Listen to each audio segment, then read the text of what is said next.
T20 world cup स्पर्धेनंतर team इंडियात बरीच उलथापालथ झाली। झिम्बाब्वे दौऱ्यात शुभमन गिलच्या नेतृत्वात टीम इंडिया खेळली। त्यानंतर प्रशिक्षकपदी गौतम गंभीर यांची वर्णी लागली आणि कर्णधारांची निश्चिती झाली।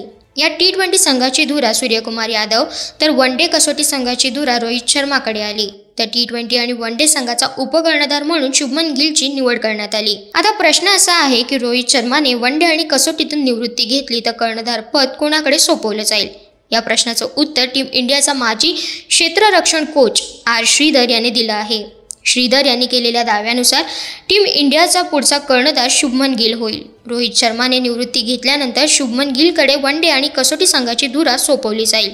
या मागचं कारणही त्यांनी सांगितलं। आर श्रीधर यांनी हिंदुस्तान टाइम्सशी बोलताना सांगितलं, शुभमन गिल सर्व फॉर्मॅटचा खेळाडू आणि रोहित शर्माचा उत्तराधिकारी असेल। रोहित शर्माच्या जागी तोच कसोटी आणि वनडे संघाचा कर्णधार होईल। 2027 वनडे वर्ल्ड कप नंतर टीम इंडियाच्या तिन्ही फॉर्मॅटचा कर्णधार होईल।